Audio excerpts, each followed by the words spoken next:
तो कशामुळे झाला तर बाबासाहेबांच्या लेखणीमुळे झाला.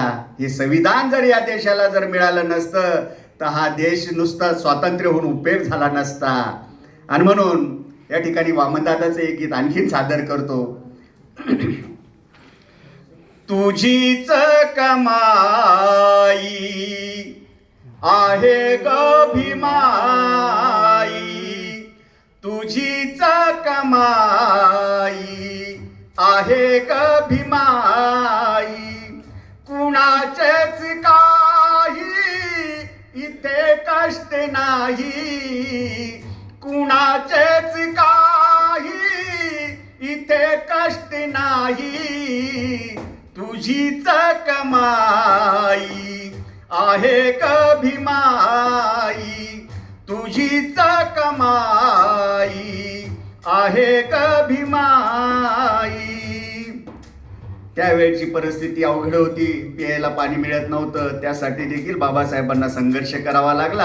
आणि म्हणून वामनदादा म्हणतात, लाभले न जेथे प्यावयास पाणी, ज्ञानाची धारा अशा माळ राणी, तुझ्याच प्रतापे आणलीस आई, तुझ्याच प्रतापे आणलीस आई, कुणाचेच काही इथे कष्ट नाही, तुझीच कमाई आहे ग भीमाई.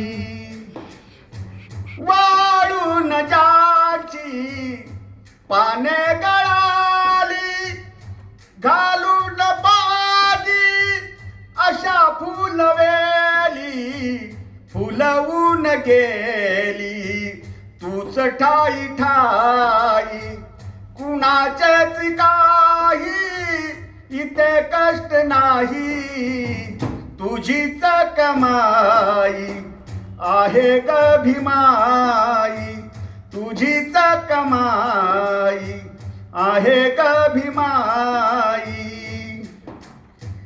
कालचे रिकामे आताचे निकामे, कालचे रिकामे आताचे रिकामे.